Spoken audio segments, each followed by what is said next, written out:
Welcome back. Dear student, we are discussing about Ezra Pound, and Ezra Pound is the founder of the Imagist movement. Imagism से related जो movement थी उसका वो founder है और उसने इन्फ्लुएंस किया था। किसको इन्फ्लुएंस किया था उसने? टी.एस. इलियट को, जेम्स जोइस को और बहुत सारे राइटर को गाइड किया और उनको बड़ा अच्छा राइटर बनाया। इवन कि द वेस्टलैंड को रिफाइन करने का जो प्रोसेस है उसमें भी उसका हाथ था। उस वक्त एक मूवमेंट और चल रही थी वॉर्टिसिज्म की। ये नाम नोट कर लें, वॉर्टिसिज्म से रिलेटेड अगर वो पूछ लें। ये वॉर्टिसिज्म जो है ये 1912 में ये फाउंड की गई थी। कुछ लोग जो थे वो ब्लूम्सबरी ग्रुप जो था, जो मॉडर्निस्ट मूवमेंट से रिलेटेड एक ब्लूम्सबरी वो प्रैक्टिस करते थे। क्लब जो फॉर्म किया था वर्जीनिया वुल्फ और जेम्स जोइस और इस तरह के बड़े बड़े राइटर्स जो हैं उसके मेंबर थे। ठीक है, लिटन स्ट्रीची भी उसका मेंबर था, याद करें हमने पढ़ा था। तो ये सारे जो लोग थे उसके मेंबर थे। इन्हीं में से कुछ लोग जो हैं नाराज़ होकर उन्होंने एक नया ग्रुप बना लिया था।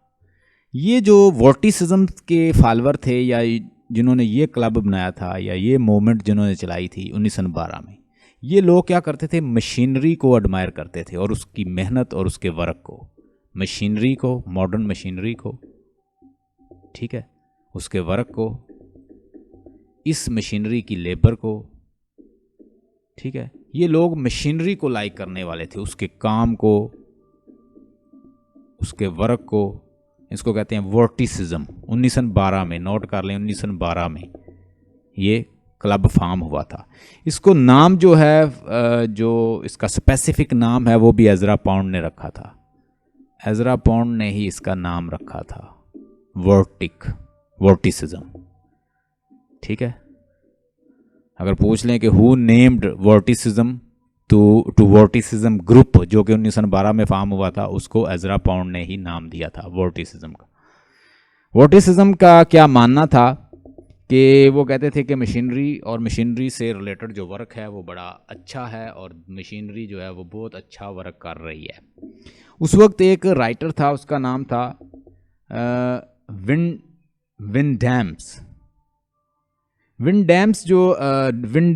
विंडम ल्यूइस, यानी ल्यूइस के नाम से याद कर लें, LEWIS, यानी विंडम्स ल्यूइस, WY विंडम्स DHAM, यानी विंडम्स ल्यूइस जो है ये उस वक़्त का बड़ा प्रोमिनेंट राइटर था। इसकी एज है 1882 और 1957। तो देखा जाए तो एजरा पाउंड की लाइफ से रिलेटेड के आगे पीछे ही है, मतलब कंटेम्प्रेरी है। अब ये बंदा उस वक्त का राइटर था। इसके मेन वर्क थे, एक इसने ठार वर्क लिखा था, ठीक है, इसने द ह्यूमन एज लिखा था। अब ये सारा नोट करते जाएं, मशीनरी से रिलेटेड होंगी बातें। ह्यूमन एज लिखा इसने, ठीक है, और फिर इसने आर्ट ऑफ बीइंग रूल लिखा इसने, the art of being rule. Wyndhams Lewis 1882 से 1957 तक इसकी एज है। The art of being rule, और उसके बाद the apes of God, APES, apes of God इसने लिखा। और उसके बाद man without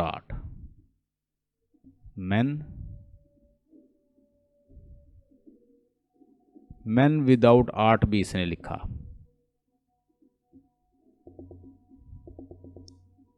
man without art, ये भी इसका वर्क है।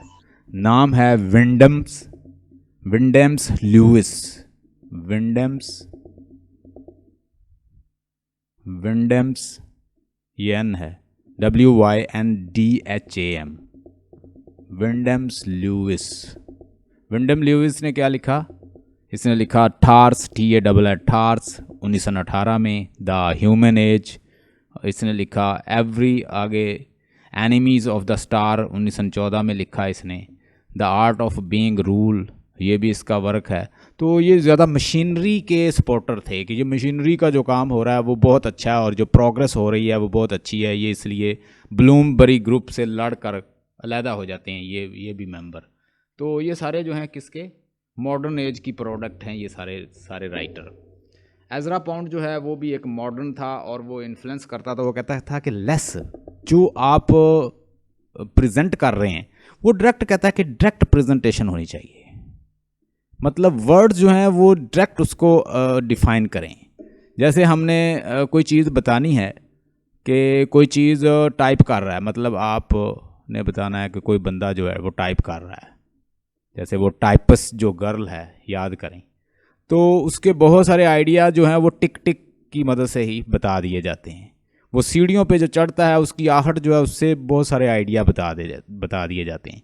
और वो आया है और उसने अपना जो फंक्शन किया है और लस्ट पूरी की है और वो चला गया है। बहुत सारी बातें इमेजेस में बता दी जाती हैं। वेस्टलैंड को याद करें, हमने लाइन टू लाइन टेक्स्ट पढ़ा था। Association of the poet imagist movement, और इसने स्टार्टेड की और इसने ये खुद इन्फ्लुएंस था। अगर पूछ लें कि एजरा पाउंड किससे इन्फ्लुएंस था तो टी ई ह्यूम से। टी ई ह्यूम जो था वो क्या था, वो एक फिलासफर था, लेकिन ये जो था, और एक चीज़ और नोट कर लें, एजरा पाउंड इन्फ्लुएंस था जैपनीज पोइट्री से भी वो इन्फ्लुएंस था। आपने नाम सुना होगा हैक्कू पोइट्री का नाम सुना? हैक्कू नहीं सुना, मैं बताता हूँ। अच्छा, ये हैक्कू पोइट्री जो थी ये इससे इन्फ्लुएंस था। मतलब इमेजेस किस तरह से क्रिएट होती है। एक तो जो मॉडर्न पोइट थे वो क्या कहते थे कि एक तो होना चाहिए ऑब्जेक्टिव कोरिलेशन। हैमलेट को भी उसने इसी बुनियाद पर रिजेक्ट किया कि उसके अंदर ऑब्जेक्टिव कोरिलेशन नहीं है। मतलब जो बैकग्राउंड पे चल रहा है और जो बोल रहा है कैरेक्टर वो बैकग्राउंड के साथ रिलेट करना चाहिए। अगर किसी की डेथ हो गई है तो पीछे रेन होनी चाहिए, ठीक है। अगर किसी का रेप हो गया तो लाइट जो है वो लाइट का ऑफ होना ज़रूरी है, ठीक है। रेप के दौरान रेप का सीन है तो लाइट जो है उसको ऑफ करते थे। मतलब इसका एक इमेज दिया जाता था कि अब something wrong is going to happen. तो इसी तरह वर्ड्स जो थे वो कंडेंस वो कहता है होने चाहिए, ठीक है। इमोशंस उसके अंदर होनी चाहिए, पैशन उसके अंदर होनी चाहिए, ठीक है। आइडियाज़ होने चाहिए, फुल ऑफ आइडियाज़, पिथी होना चाहिए वर्क, ठीक है। एफोरिस्टिक होना चाहिए, कंडेंस होना चाहिए, टू द पॉइंट होना चाहिए, डायरेक्ट होना चाहिए। डायरेक्ट प्रेजेंटेशन, जो वर्ड उतने ही वर्ड यूज़ करें जो उस इमेज को बताएं। इररेलेवेंट वर्ड्स की ज़रूरत नहीं है। अगर करोगे तो वो सुपरफ्लूअस लैंग्वेज बन जाएगी, उसका एक्स्ट्रा लैंग्वेज कोई बन जाएगी, उसका फ़ायदा नहीं है। तो वो इन्फ्लुएंस था किससे? हैक्कू से। हैक्कू एक जापानीज पोइट्री है और ये क्या होती है? 3 लाइन्स की पोइट्री होती है। कौन सी पोइट्री है? हैक्कू। इससे बड़ा इन्फ्लुएंस था जापानीज जो लिटरेचर है, इटालियन लिटरेचर थे से, ठीक है।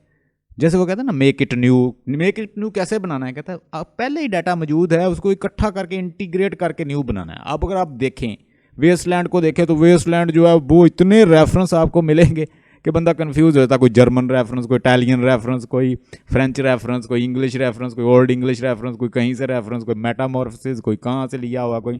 तो lot of reference are over here and it looks as though he has created something from the ancient literature, कि एंशिएंट लिटरेचर से उठा के कोई नई चीज़ बना दी है। तो वो उस एजरा पाउंड का जो कोट है उसको ही पूरा कर रहा है। तो हैक्कू पोइट्री जो है, हैक्कू पोइट्री जापानीज पोइट्री है और ये 3 लाइन पोइट्री होती है, ठीक है। अब इस 3 लाइन पोइट्री के अंदर पहली लाइन के अंदर 5 सिलेबल होते हैं। पहली लाइन के अंदर कितने सिलेबल होते हैं? सिलेबल्स 5 सिलेबल्स, ठीक हो गया। दूसरी लाइन के अंदर 7 सिलेबल्स और तीसरी लाइन में फिर 5 सिलेबल्स। इसको कहते हैं हैक्कू पोइट्री। हैक्कू ये जापानीज पोइट्री की किस्म है, ठीक है। 3 लाइनों पे कंसिस्ट करती है। पहली लाइन में 5 सिलेबल, दूसरी में 7 सिलेबल्स और तीसरी में 5 syllables. So these 3 lines poetry like haiku poetry, and then there is another form of poetry, tanka. टंका पोइट्री। टंका पोइट्री ये पोएम्स भी होती है, और इस पोएम की पहले मैंने आपको 3 लाइन की बताई हैक्कू पोइट्री, और ये क्या पोएम किस तरह की होती है, ये 5 lines poem, 5 line poem, 5 line की पोएम। तो ये क्या था, जापानीज जो पोइट्री थी उससे इन्फ्लुएंस था और उसको अपनी पोइट्री में शामिल करने की कोशिश करता है। ये 5 लाइन की पोइट्री, पहली में 5 सिलेबल, पहली लाइन में, दूसरी लाइन में फिर 5 सिलेबल्स, तीसरी में फिर 7 सिलेबल, चौथी में फिर इसी तरह, चौथी लाइन के अंदर फिर 5, और 5वीं के अंदर फिर 7 सिलेबल्स। तो इस तरह सिलेबल्स से वो लाइंस बनाते टंका पोएम्स, और उसमें haiku poems. So these were Japanese kind of poetry and he contributed through these poems. इस पोएम के ज़रिए उसने कंट्रीब्यूट किया और मिला के कोई नई चीज़ बनाने की कोशिश करता था। जैसे उसका मेन कोट है मेक इट न्यू। तो फर्स्ट एंथोलॉजी, इसने अपनी फर्स्ट एंथोलॉजी लिखी, नाम लिखने दैस इमेजिस्ट, दैस इमेजिस्ट। दैस इमेजिस्ट जो है वो 1914 में लिखी इसने। उसके अंदर वो एक एंथोलॉजी थी, फर्स्ट एंथोलॉजी थी इमेजिज्म की। इमेजिज्म से रिलेटेड जो वर्क था उसकी फर्स्ट एंथोलॉजी कहा जाता है दैस इमेजिस्ट को। Des imagist is known as the first anthology of the imagist poetry. इस इमेजिस्ट पोइट्री के अंदर ये था मेन स्पोक पर्सन किसका, इमेजिस्ट मूवमेंट का। आइडिया इसने लिया था, यानी ये जो एंथोलॉजी इन्होंने बनाई थी 1914 में, आइडिया इसने लिया था किससे, ह्यूम की पोएम से। ह्यूम ने कोई 5-6 पोएम्स लिखी थी, उन पोएम्स को अपेंडिक्स में रखता है, मतलब उसके अंदर ये रखता है, शामिल करता है, उसका अपेंडिक्स बनाता है। उसके बाद कोई कहता है कि पोइट्री जो है ऑर्नामेंटल नहीं होती। लोग कहते हैं कि जितनी, जैसे फिलिप सिडनी ने कहा था कि बहुत ज़्यादा इमेजेस यूज़ की जाएं तो पोइट्री क्या हो जाती है, ऑर्नामेंटल हो जाती है। उसमें ऐसे लगता है कि बहुत ज़्यादा ही किसी ने ज़्यादा ही मेकअप किया हुआ है। तो फिलिप सिडनी एक क्रिटिक था, उसने ये कहा, तो उसने कहा नो ऐसा नहीं है। एजरा पॉन्ड ने कहा कि आप जितनी मर्जी इमेजेस बनाएं, लेकिन इमेजेस जो हैं वो डायरेक्ट जो है बड़ी डायरेक्ट प्रेजेंटेशन होनी चाहिए। जो आप उसकी प्रेजेंटेशन देते हैं तो वो उस इमेज से रिलेटेड ही होना चाहिए।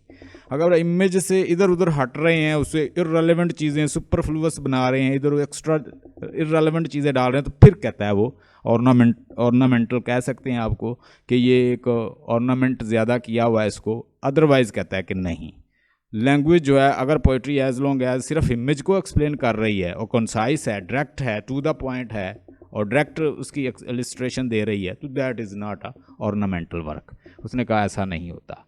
उसके बाद इमेज जो है वो कहता है कि खुद स्पीक करती है, हमें ज़रूरत नहीं होती कि इमेज के बारे में हम बहुत ज़्यादा एक्सप्लेनेशन दें। इमेज जो है वो कहता है वो खुद ही एक्सप्लेन करती है अपने बारे में कि वो क्या है। अब यहाँ पे एक बंदा और है, मैं थोड़ा सा उसको बता दूं। इसके ऊपर इन्फ्लुएंस था T.E. ह्यूम का। T.E. ह्यूम जो था, T.E. ह्यूम ये एक एस्थेटिक फिलोसफर था। एस्थेटिक, तो जैसे मैंने आपके साथ ये यूज़ किया एस्थेटिक, तो आपको पता चल गया होगा। एस्थेटिक का मतलब ये था आर्ट फॉर आर्ट सेक। पहले लोग क्या कर रहे थे कि पोइट्री को या तो मज़हब के लिए यूज़ कर लिया, कोई प्रोपेगेंडा के लिए यूज़ कर लिया, या कोई पॉलिटिकल एजेंडा के लिए यूज़ कर लिया, या कोई अपने पॉलिटिकल ऑब्जेक्टिव के लिए यूज़ कर लिया। उन्होंने कहा नो जी, poetry should be for the art for art sec.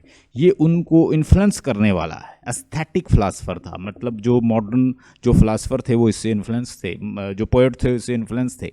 Influence modernism, यानी मॉडर्निस्ट जो राइटर थे उनको इसने इन्फ्लुएंस किया।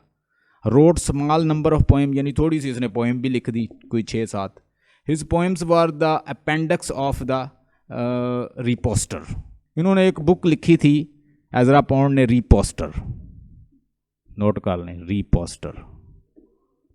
इस रिपोस्टर के अंदर इसकी पोएम को मॉडल यूज़ किया गया था। T.E.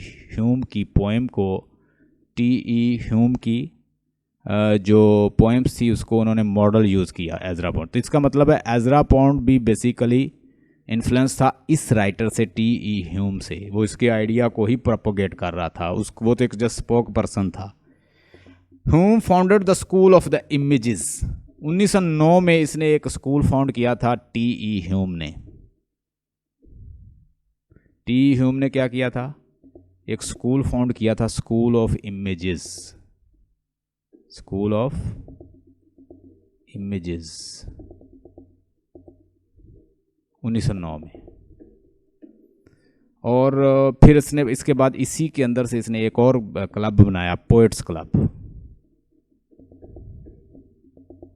उसका भी मेंबर था और उसने फिर एक बुक भी प्रोड्यूस की, बुक ऑफ द पोएट, इस क्लब ने, book of the poet, book of the poets. तो ये क्या बताती थी कि कैसी पोएट्री होनी चाहिए, एक पोएट को कैसे इमेजेस यूज़ करने चाहिए, कि अच्छा पोएट क्या होता है, कैसे इमेजेस को ज़्यादा से ज़्यादा यूज़ करता है, डायरेक्ट बनाता है, ऑब्जेक्टिव कोरिलेशन इस्तेमाल करता है, कंसाइज करता है, पिथी करता है, एफरिस्टिक करता है, कंडेंस करता है, और खुद कम वर्ड में, इकोनॉमी ऑफ वर्ड के अंदर कैसे वो अपनी बात कन्वे कर देता है। ठीक है, और इसकी मिसाल टी.एस. एलियट को देख लें। टी.एस. एलियट जैसे उसने उसको पेश किया, उसने 1000 से ज़्यादा लाइनें थी, तो उसने उसको क्या कहा कि उसको ज़रा छोटा करो। उसने एज़रा पॉन्ड ने उसे कहा था, images involves an receptions of the information through the senses. ये इसको डिफाइन करता है, इमेज को कहता है image involve receptions of the information through senses. Image involve करती है किसको? Reception of information through senses.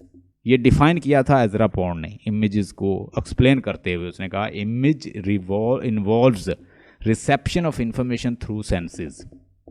Hume was influenced by the Henry Bergson. अब ये आगे फिर ये बंदा किसी और से इन्फ्लुएंस था। अब यहाँ पे मैं थोड़ी सी ट्राइएंगल बनाता हूँ। Ezra pond, टी.ई. ह्यूम जो था, ये बेसिकली इमेजेस का, टी.ई. ह्यूम जो है ये देता है कंसेप्ट इमेजेस का। छोटी सी इसने पोएम्स, अपनी स्मॉल पोएम्स लिखी उसकी वजह से। और ये मज़ीद ये आगे फिर किसी बंदे से इन्फ्लुएंस था, इसका नाम था हेनरी बर्जसन, BERGSON। ठीक है, और ये इन्फ्लुएंस इससे है। और फिर आगे जो एज़रा पॉन्ड है, एज़रा पॉन्ड जो है वो इन्फ्लुएंस फिर इस बंदे से है, और इससे फिर इन्फ्लुएंस है टी.एस. एलियट। तो इस तरह आइडियाज़ जो होते हैं वो एक से आगे ऐसे चलते हैं। ठीक है, कभी भी आइडिया जो होते हैं वो एक बंदा जैसे हम बिहेवियरिस्ट को अगर सुनते हैं तो नाम किसका आता है? स्किनर का, कि B.F. स्किनर ने उसमें बहुत वर्क किया है। लेकिन उससे पहले भी थॉर्नडाइक और उसके अलावा और भी बहुत सारे फिलासफर जो हैं उन्होंने वर्क किया हुआ था उसके अंदर। तो इस तरह चीज़ें जो हैं आगे से आगे चलती जाती हैं। तो ये था उसका वर्क। थोड़ा सा हम आगे देखते हैं कुछ चीज़ों को। ये मेन राइटर थे उस एज के, ये रिचर्ड एल्डिंगटन, और उसके बाद Skipwith Cannells, John Cournos, H.D. और F.S. फ्लिंट, और Ford Madox Fords, James Joyce, M.A. Lowells, Ezra Pound, Allen Upwards. So these writers they belongs to the imagist movement. ये बहुत सारे राइटर्स हैं, इनकी लाइफ वगैरह देख लेना कि ये कौन। इनमें से इम्पोर्टेंट जेम्स जोइस है, एज़रा पॉन्ड है, ठीक है, और ये मेन राइटर हैं, इनको देख लीजिएगा। अच्छा, ये है, ये देखिएगा, select and the correct form of the verb in the following sentence. ये आए हुए हैं पहले, मैंने ये देखे हैं। It dash since morning. अब इस तरह के क्वेश्चन आ जाएं तो इसके अंदर ही इसका जवाब होता है। आपको पता है कि सिंस फार जो है वो हमेशा किसके साथ आता है? या तो वो आएगा प्रेजेंट परफेक्ट कॉन्टिन्यूस टेंस के साथ, या वो आएगा पास्ट परफेक्ट कॉन्टिन्यूस टेंस